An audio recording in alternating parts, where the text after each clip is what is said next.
Welcome to the Tunbridge Wells Borough Council What We Do podcast Strategic Plan Special. I'm Councillor Ben Chapelard and I'm leader of Tunbridge Wells Borough Council.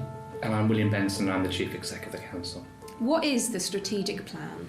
So the strategic plan sets out our ambition for the borough and the council to make Tunbridge Wells an even better place to live, better place to work and a better place to visit. And it's all about channeling all our energies and resources where we think we can add the most value to our residents, businesses and visitors. How does the strategic plan influence the way that we work? So the strategic plan is really important to give clarity to councillors, the staff that work for the council, residents and the partners we work with, so we can all be clear about what we're trying to achieve. What are the priorities and ambitions listed in the plan? So our ambition is to make Tunbridge Wells Borough a place where all generations can live healthy and fulfilling lives in vibrant and connected communities. We think we can add the most value to that through 5 priorities. Our first priority is climate action. I think that's pretty obvious that climate change is real, the clock is ticking and we need to do something about it, and we can act locally to improve the situation. The second priority is our environment. I think we're fortunate to have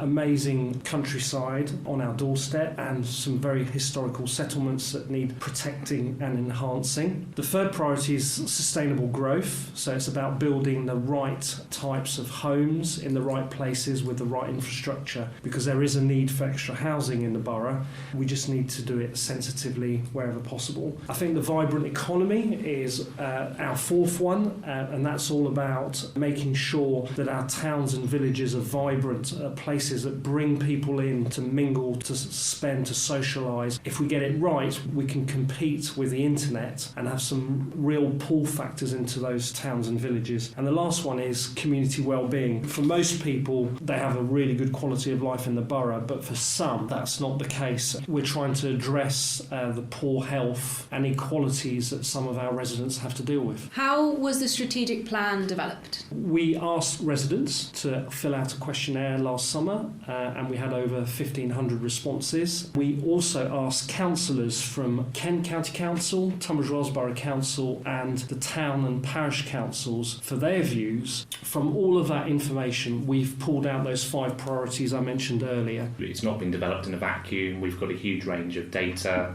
about the borough, and we've pulled in the results of previous consultation exercises to try and make it as soundly based as possible. Why should residents read and comment on the plan? I would ask residents, what do residents want the borough to look like in 5 years' time, which would be different to now? This is an opportunity to comment on those 5 priorities and tell us, have we got those right? And also within those priorities, there are strands of how we want to achieve those 5 priorities. So it's an opportunity to tell us, have we got it right? But also say, actually, this is another strand which will help us deliver that priority as well. This isn't the council's plan, it's very much the borough's plan, and we want not just staff and councillors to own it, but residents and businesses and partners as well. Where can residents find the plan and where can they feed back on it? It's on our website, and there's a really useful part of it called Talking Points, and on Talking Points you can find all sorts of consultation exercises that are live and the results of past consultation exercises. We launched the consultation at the start of this month and it runs until the 15th of March. What happens next? So what's next for the plan?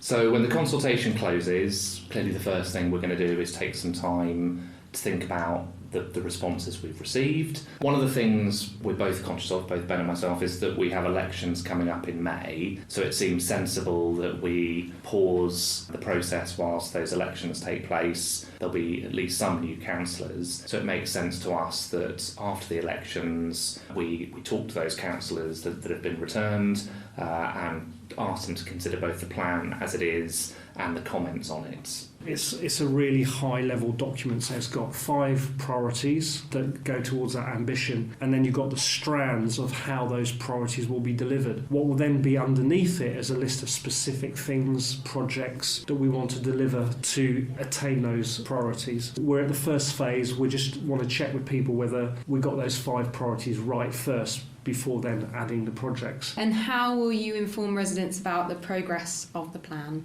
We're keeping residents informed through our weekly email and our local magazine, which goes out quarterly. So if you're not signed up to the email, please do.